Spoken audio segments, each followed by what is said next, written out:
can get a microphone if you want. Do you? Yeah, I do, please. All right.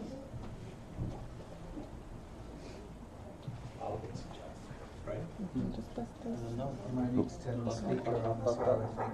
Sophie, kun jij de speaker aanzetten? Of? Yeah, it's on off. Which one do you Again, choose? on off. On, yeah. Yes? Now we are on. Yes. And you have like, I think this one. You can- Don't sing. This Okay. button, yeah? All right. It's enough. It's enough. Thank you. Hello. Yeah, Oh. much better. All right. All right. Sorry about the technical problems. We had a delay. Okay, so hello. My name is Sawssen, Bardaoui. Don't try to memorize this. It's too complicated. Thank you, Mom. I'm a customer solutions architect at Platform.sh. We are an idea to cloud application company, which means that we provide hosting for web applications and continuous deployment platform. My job in Platform.sh is to help customers migrating and building their web applications on Platform.sh product. Today I will be talking about the 12-factor apps and how to build a PaaS beyond that. Okay, so let's first start by defining the 12 factors app. Anyone here ever heard about it? Use your hand. 5 minutes ago. Okay, a couple of you. All right, so in the early days of the cloud, startups appeared that offered something with which few developers and companies had experience, which is hosting your web applications for you, and all you had to do was build your application and push it via Git. And then the cloud took over, and your application magically worked online. The promise was that you no longer even needed to worry about infrastructure, right? All you had to do was build your application in a way that's cloud-friendly, that took advantage of the cloud, and everything would just be fine. The thing is, most people simply had no idea how to build applications that are cloud-friendly. Cloud-friendly applications don't just run in the cloud, they embrace elastic scalability, ephemeral file systems, statelessness, and treating everything like a service. So this is when a group of people in Heroku, which is one of the first cloud companies in the world, put together guidelines to help developers building cloud-ready applications. Those guidelines were presented by Adam Wiggins, co-founder of Heroku, as the 12 Factors app back in 2011. So the 12 Factors app is a methodology that can be applied to apps written in any programming languages and which use any combination of backend services like database, queue, memory, cache, etc. It's essentially a manifesto describing the rules and the guidelines that needed to be followed in order to build a cloud-friendly application. These 12 factors were not only used as guidelines to build applications, but also to create a scorecard with which to measure existing applications and their readiness to go on cloud. So let's go through them. And for each of the 12 factors, I'll explain a bit what it is and whether your infrastructure can play a role. So the first statement in the 12 factors app is one code base tracked in one revision control many deploys. So basically you have one code base that can go to many deploys. Cloud-native applications must always consist of a single code base that's tracked in version control system. A code base is a source code repository or a set of repositories that share a common root. And there are many ways that where you can violate this, right? The simplest one is not having source control at all. And yeah, I have customers that do not have source control. Yeah, painful. But it would be also having a source control but two deployments manually, or through a non-source control-aware system. And an more evil way is having source control, having automated Git-driven deployments, but having a deployment process which is not idempotent. For example, not committed to Git your dependencies, log file, and so on. So the idea is you want to know when you deployed what you have deployed to the last byte. You want to disallow drift between environments. You want to know what you are testing precisely to the byte, what's the difference between this staging and this production. This is where your infrastructure plays a role. By automating deployments in Git. Oh yeah, I actually have text. Okay. Sorry about that. And automating the creation of environments. Okay. So basically use Git for everything. As you know, applications are not just code, right? They need an infrastructure, an operating system, databases, search engines, a lot. So in 2019, you can go a step forward. If you really want to be sure there is no drift, that the servers running your code are at a known state, you can describe your infrastructure as a code too.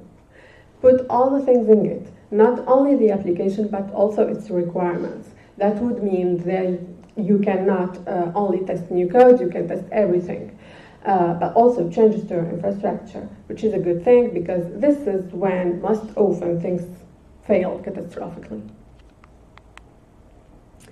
Okay, statement number 2, oh no, too soon. The second of the 12 factors at Manifest is dependencies. It refers to the management of the application dependencies, how, where, and when they are managed. Dependencies should be explicitly declared,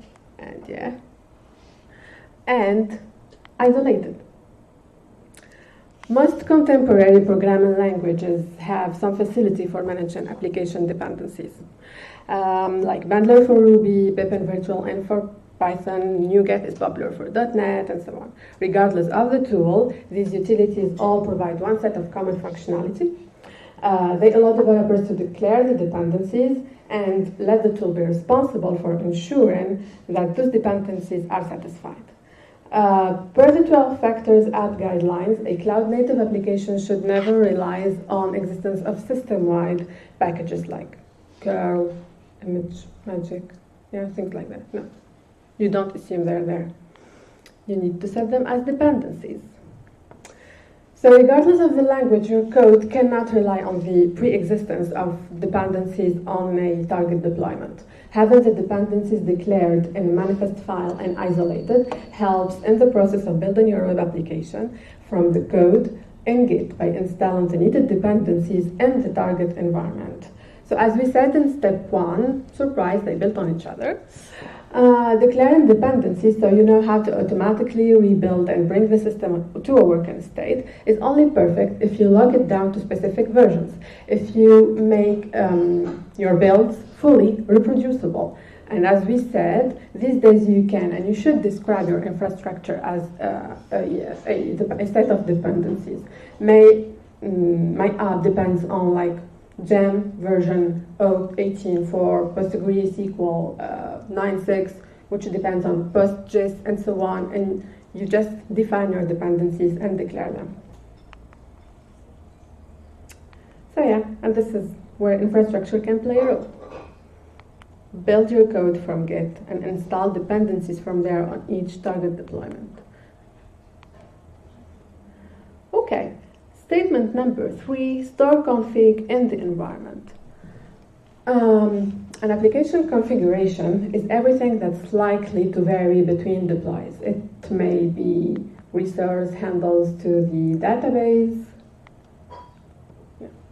Memcached, Redis, or other backend services, credentials to external services such as Amazon S3, Twitter, pre-deploy values like canonical host names for the deploy, information that might normally be on properties files like XML or YAML. Configuration does not include internal information that's part of the application itself. Again, if the value remains the same across multiple environments, it's intentionally part of your immutable build artifact, then it's not considered as configuration. Infrastructure plays an important role here, as you will need not only to be able to inject the configuration into the environments when building them, but also to enable the config to be subject to workflow and access control rules. So actually, when setting the rules of management of your web application config, you need to ask yourself a question. If the general public were to have access to your code, have you exposed sensitive information about the resources or services on which your application relies? Can people see internal URLs, credentials to backend services, or other information that's either sensitive or irrelevant to people who don't work in your target environment? If you can open source your code base without exposing sensitive or environment-specific information, then you've probably done a good job isolating your code, configuration, and credentials. I couldn't help it. I mean, I don't like it, but yeah. I don't like the movie. So if you've done so, then you've built your isolated kingdom. You've done a good job isolating your code, configuration, and credentials, and usually the best way to do so is relying on environment variables or through dedicated stores, secret stores. If you want to really live in 2019, having explicit trust relationships between components through certificate authority, for example, rather than relying on credentials, is your way to go, because credentials are a mess. Okay, moving on to factor 4. It states that you should treat backend services as bound resources. But let's first define what a backend service and a bound resource is. So, a backend service is any service on which your application relies for its functionality. It can be data stores, message systems, caching systems, any number of other type of service, including services that perform line of business functionality or security. When building a cloud-native application, yeah, this happens when things are not done properly. When building a cloud-native application, the file system must be considered ephemeral. You also need to treat file storage or disk as a backend service. You shouldn't be reading to or writing from files on disk like you might with the regular enterprise applications. And believe me, this is a challenge with some of my customers. Instead, file storage should be a backend service that it's bound to your application as a resource. This constraint from 2008 is still truish. Basically, if your application really depends on a specific state, on a specific machine, on the disk, memory, whatever, it's not cloud ready, right? To be cloud ready, it needs to be able to die here and appear there and just work. And 2019, file systems have advanced a lot. Thank you, Seth. In some environments, this constraint can be relaxed, right? But I'm a bit ahead of myself here, so yeah, just okay. Sorry. So bound resource now is really just the mean that you use to connect your application to a backend service. A resource binding for a database might include a username, a password, and a URL that allows your application to consume that resource.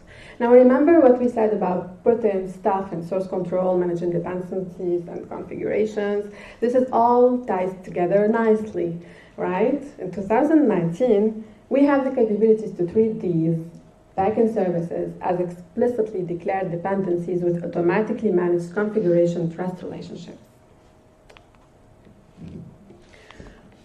Okay, so yeah, infrastructure still plays a role.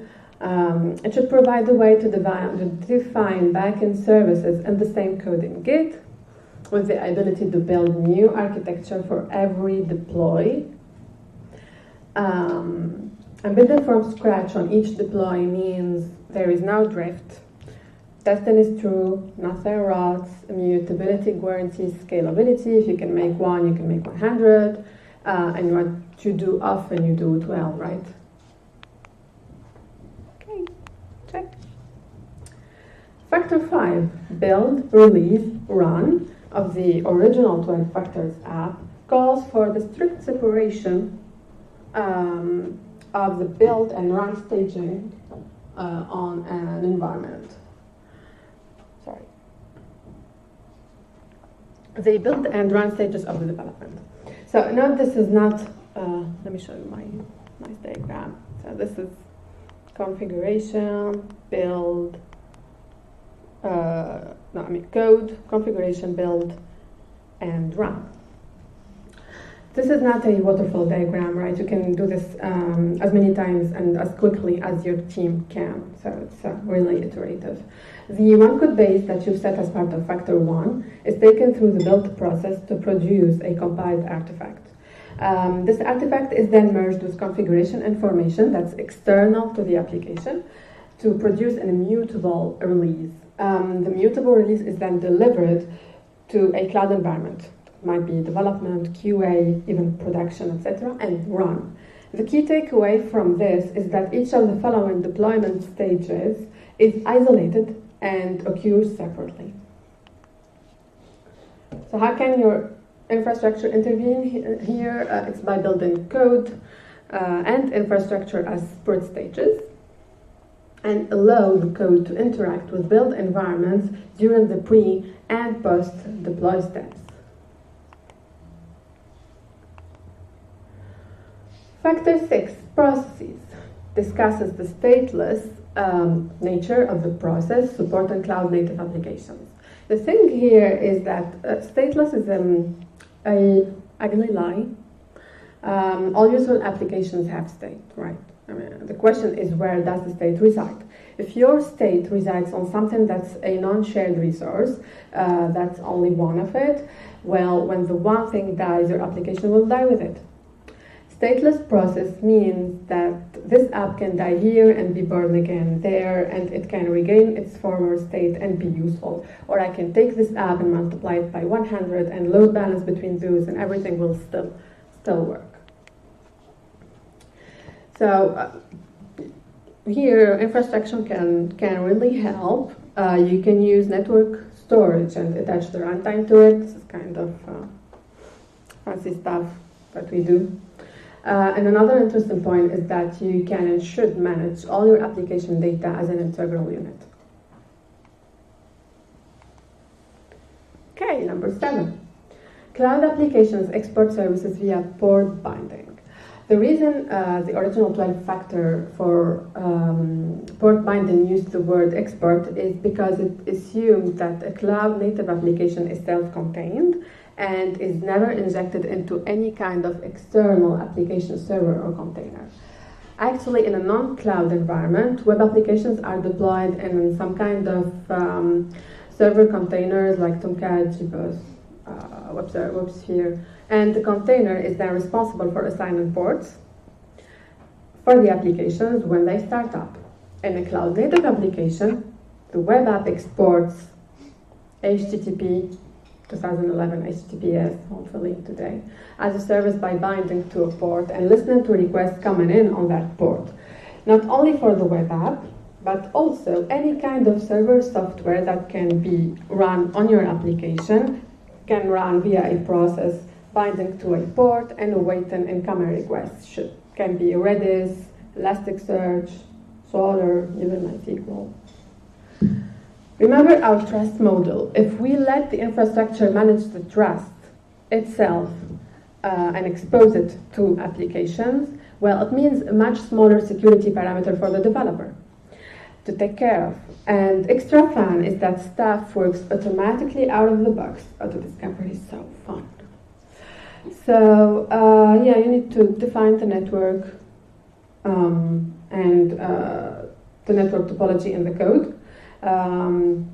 Build network along with code, and inject the connection details into runtimes along with other configuration, rather than letting the developer or even the a service decide by itself.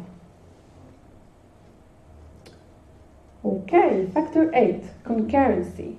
It advises us that cloud-native applications should scale out using the process model.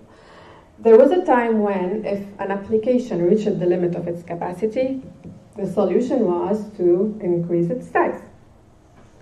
If an application could only handle some number of requests per minute, then the preferred solution was to simply add, make the application bigger, add more resources like CPU, RAM, and other physical or virtual resources. It means vertical scaling. My clients love this. They just love it, but they stop loving it when they see the bill, but still love. A much more modern approach, one ideal for the kind of elastic scalability that the cloud's application offer, is to scale out or horizontally. Rather than making a single big process even larger, you create multiple processes and then distribute the load of your application among those processes. Remember everything we said about immutability, statelessness, auto-discovery. This is where you reap the rewards. When you have all these guarantees, it means that you can scale by simply adding more nodes. But let's also remember that the collocation of processing and data is good old invariant. Not everything scales horizontally, and no horizontal scaling is perfect and always cost effective. Sometimes, instead of adding more nodes, mixing vertical and horizontal scaling in steps is the way to go. Okay. Disposability is the 9th of the original 12 factors app. On a cloud instance, an application life is as ephemeral as the infrastructure that supports it, right? You kill the server, you create an app. A cloud-native application's processes are disposable, which means they can be started and stopped rapidly. An application cannot scale, deploy, release, or recover rapidly if it cannot start rapidly and shut down gracefully. We need to build applications that not only are aware of it, but also embrace it and take full advantage of the platform. Those used to develop in like a big enterprise world with creatures like application, big containers, or large web servers may be used to extremely long startup times, like minutes, for every service or for even the entire app. Long startup times aren't limited to just legacy or enterprise applications. It can also be related to software written in interpreted languages or poorly written. Infrastructure can help. Use containers, not VMs, because containers make it lightweight and really fast. It also makes it modular and portable, so you can allow yourself to create new containers instead of reconfiguring the existing ones or upgrading them. And you'll then be left with one step, which is move your data mounts and your routing to the new containers. Okay, next. Item number 10 is dev prod parity. It instructed us to keep all of our environments as similar as possible. While some organizations have done more evolving, many of us have likely worked in an environment, well, wait for it, I know all of you may know this. The shared development environment has different scaling and reliability than QA. And then QA is also different than production. Yeah. And the database drivers are not the same. Firewalls, configuration, hardware configuration, nothing is the same. So yeah, it's just complicated world. And finally, the worst part of it is the people fear deployment because, I mean, you have little confidence that your deployment will just work from the first try, right? And if it works in an environment, this doesn't mean that it will work on another one. So yeah, the 10th factor insists on the fact that dev, prod, staging, I mean all the environments that you will be using should be as similar as possible. And here we get to the hardest points. We have already made everything, stateless, mutable, auditable, automated. Yes, applications are code, and now we know that they are infrastructure too, and they are configuration, but really applications are code, infrastructure, configuration, and data. So how do you make the dev environment the same as prod if it doesn't have the same data? If the data is not in the same state? you build all environments the same way, and you reuse the build, and you let the code know what environment it's running through your configuration. Okay, number 11, logs. It should be treated as event streams. Logs are a sequence of events emitted from an application in time-ordered sequence, right? So the original 12 factors indicates that a truly cloud-native application never concerns itself with routing or storage of its output stream. Application developers, especially those working in large enterprises, it's always with the large enterprises, they are often accustomed to rigidly control the shape and the destination of their logs. Configuration files or configurated code set up the location on disk where the log files should go. The log rotation and rollover policies also to deal with the log size and countless other minutiae. Well, cloud applications can make no assumption about the file system, right? It's ephemeral. They don't make any assumption about the file system on which they are running, other than the fact that it's ephemeral. A cloud-native application writes all of its log entries to std out and std error. Yeah, freaking. It's scaring a lot of people, and because they feel the loss of control of their logs. But this is no more an issue when you consider the aggregation, processing, and storage of logs as non-functional requirement that's satisfied not by your application, but by your cloud provider or some other tool suite running in cooperation with your platform, your infrastructure. You can use tools like the ELK Stack, Elasticsearch, Kibana, Logstash, Splunk, Synology, or anyone that you would like, just to capture and analyze your log emissions rather than just storing them somewhere on your disk. Okay, the 12th and final factor. It originally stated, run admin management tasks as one-off processes. This factor can be misleading. There is nothing wrong, inherently with a notion of an administrative process, but there are some reasons why you should not use them. In certain situations, the use of administrative process is actually a bad idea. And you should always be asking yourself whether an administrative process is really what you want, or whether a different design or architecture would suit your needs better. Example, like database migrations, interactive programming consoles, running timed scripts such as nightly batches, hourly jobs. I need root access for that. Running a one-off job that executes custom code only once. All of these, you don't need to have administrative process to do that. So don't use admin processes to workers. Instead, leave it to your infrastructure to launch the workers' environments, manage their definition, and monitor them. Okay, so the story does not end here, right? Automating all the things a developer should not care about liberates developers to think bigger. It basically means you can really think in terms of value and features and let the infrastructure handle a lot of scaling, security, compliance for you, which means you can grow faster with more confidence. Deploy on Friday without a sweat. Okay, I've added a 13th factor because we are in 2019. So yeah, it will be manage the data state.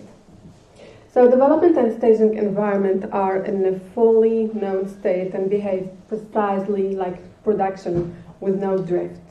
So you don't have developers accessing PII, personally identifying information, and it doesn't stop here. I'm sure next year I'll come back with the 14th factor. So yeah, you can express data state in Git, basically a hash of the entire isolated kingdom. The infrastructure should be able to clone itself completely, and this is something that we do. Okay. So let's now move on to see why 12 factors, don't start yelling yet, why 12 factors are more secure, because if you build your app accordingly, you are sure to tackle a lot of vulnerabilities and stuff. So you'll be able to look down your code base to protect your source code, and this is much more easy when your source code is stored in one single place, one single repository or source control system.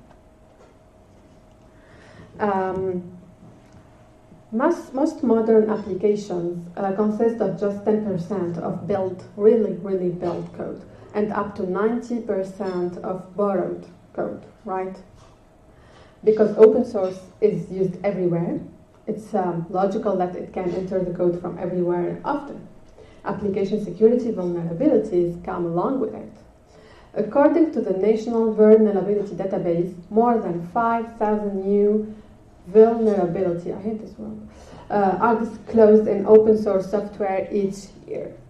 And these security issues that pose the biggest security risk to the applications. The Department of Defense in the US, Defense and Security, says that all recorded security threats in the US, 90% of them occurred as a result of exploits against defects in software, rather than holes in the network. So in order, therefore, to ensure application security, it's important to have an understanding of what third-party application or code or dependencies you have in your code. And are they affected by known security issues? Are they up to date? And do they comply with license policies? So having your dependency declared and isolated helps a lot with that, so you can control them much efficiently. And another fact is when your configuration is externalized, based on the 12 factors guideline, you minimize the risk of compromising sensitive configuration, like credentials. You need to make sure to audit your environment in order to always control the access to the external configuration itself and to protect it. The 12 factors app, don't listen to them, encouraged to treat backend services as attached resources.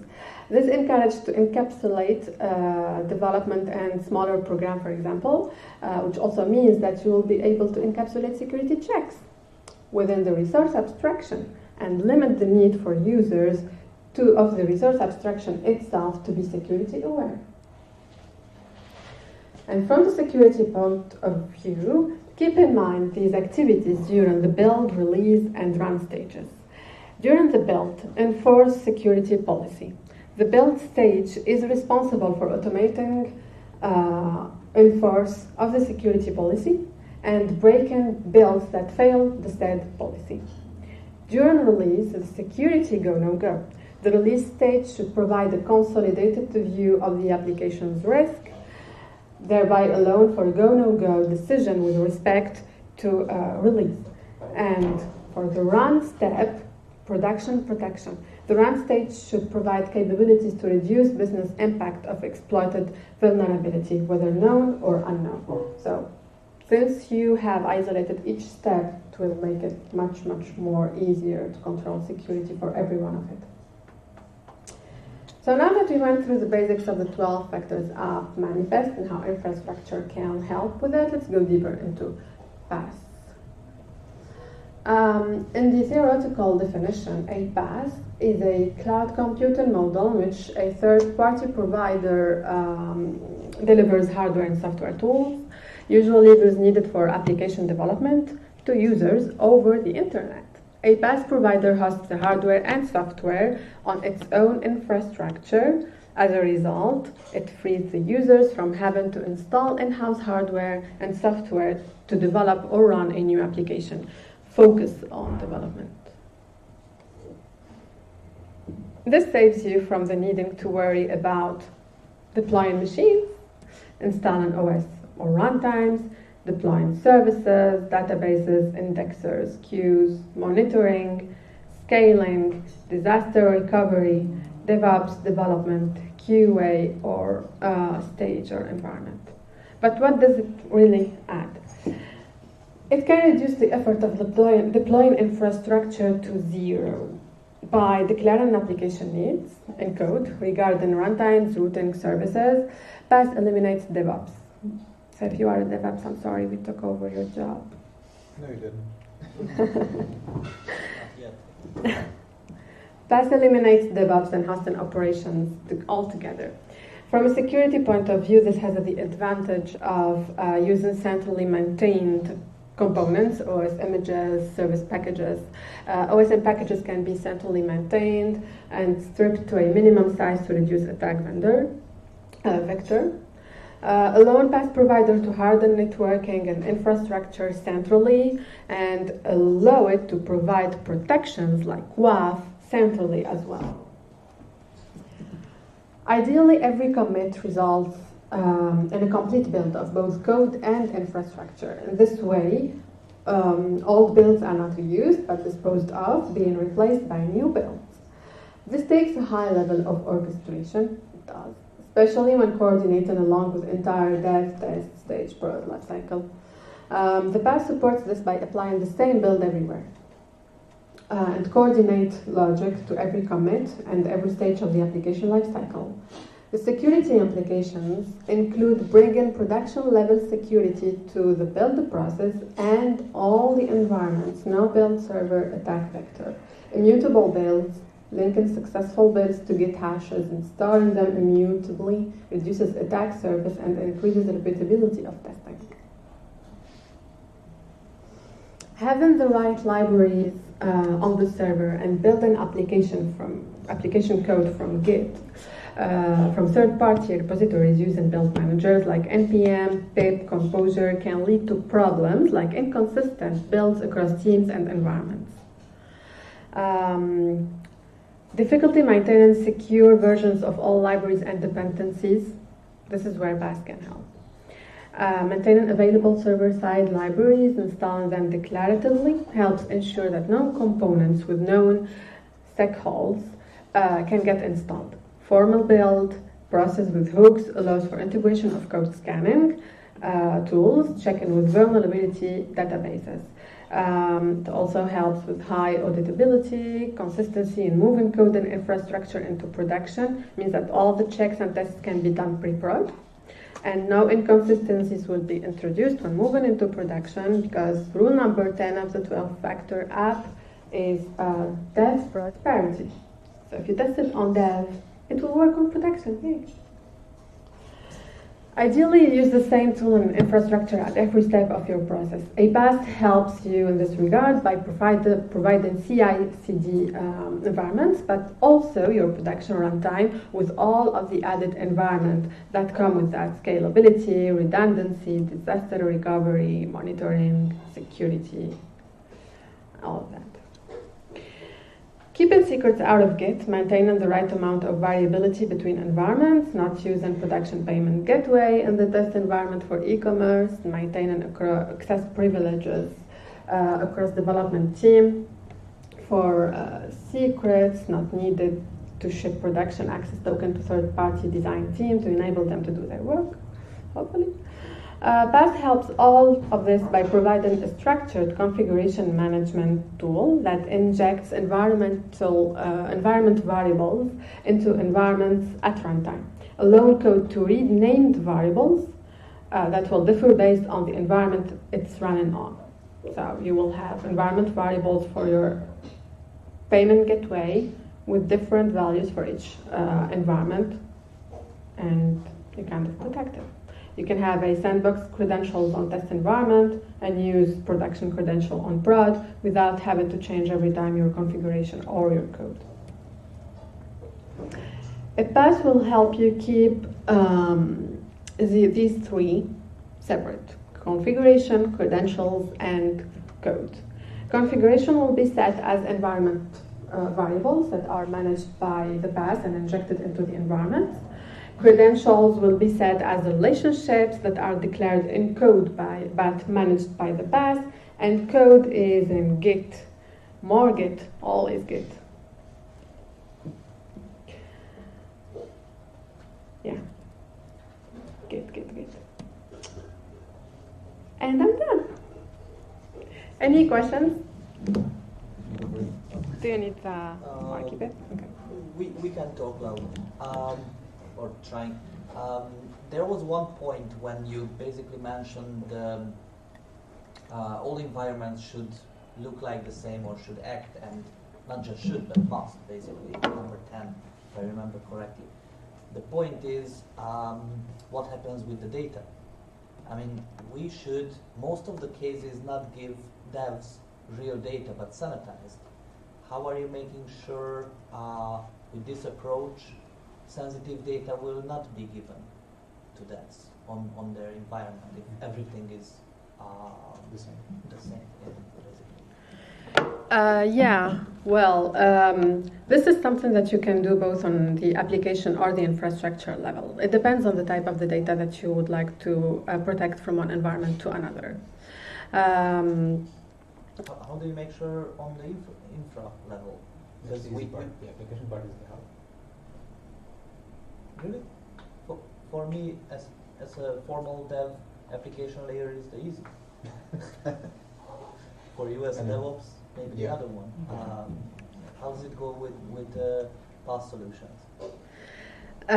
With PaaS solutions, I mean, you need to make sure you tell the environment that you are building who you are. I mean, which environment it is, if it's dev, production, or staging or whatever. And then we have rules in place. I mean, I'm not going to tell you, it's a secret. But yeah, there's definitely a way on the infrastructure level to tell the system what to build based on the environment that's currently building. And you can control that either on the pre-deploy, usually during the pre-deploy steps. Isn't that defeating the purpose? I mean, if you try to build the same environment everywhere, just change the name. Then if you change the conditions, saying, okay, you're different environments, then you're changing the environments within themselves. You see my point? No, I didn't get it. So you will not have identical environments. Yeah, if you change the type of environment that you say that to the system that you're trying to build, then it's a different environment already. It doesn't change the environment from the infrastructure standpoint. It will change it from the data standpoint, which is something that's totally fair because, I mean, from a development standpoint or from security, there are some data that you don't want to see in development, I mean, in a development environment, but it's still the same environment as production. The only difference will be data. And we at Platform, we always provide you with the option to make the data similar everywhere. But you need to make sure if you have sensitive data, it's your responsibility by then to decide whether you would like to share it with developers or on development environment or not. But also keep in mind when you are using, for instance, visual regression tests, then data is not only data, but the representation of the data is correct. Important. So like tools that execute tests, such as in a pipeline, should definitely know where they are. Correct. Yeah. Otherwise, they will just try to test something that is not present there, or not present as it should be, or will be later on. Yeah, right? and there is also a use case here as I did previously a lot of supporting. I was a support engineer, production engineer, and troubleshooting issues and trying to reproduce them. Sometimes you need a copy of production data included. If you don't have the right data, you cannot reproduce, you cannot investigate, and you can do nothing. Other questions? I have one more, sorry. Sure. How do you ensure that you don't have vulnerable dependencies playing around in your infrastructure then? If everything is controlled by the dev, they might not have the urge to update them. Well, that's definitely not the thing. I mean, I've said that you declare your dependency, but infrastructure is responsible for making it compliant and making sure there are no vulnerabilities. Let's say, for example, that my application only runs on PHP 5.3, which has been deprecated for ages now. Yep. If I say, okay, I declare it as a dependency 5.3. Oh no, there are checks that the infrastructure should definitely make during the build process. That's compliance. Yeah, that's compliance.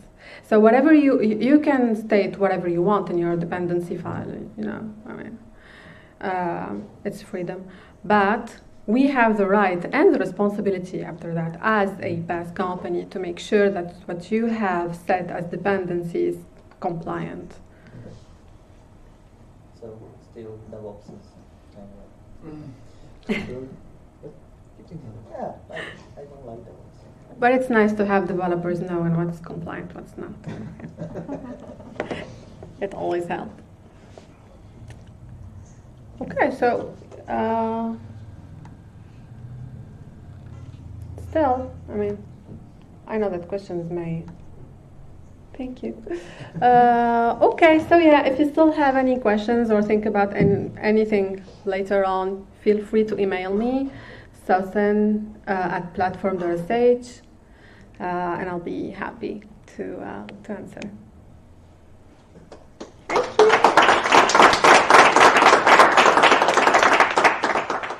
Thank you so much.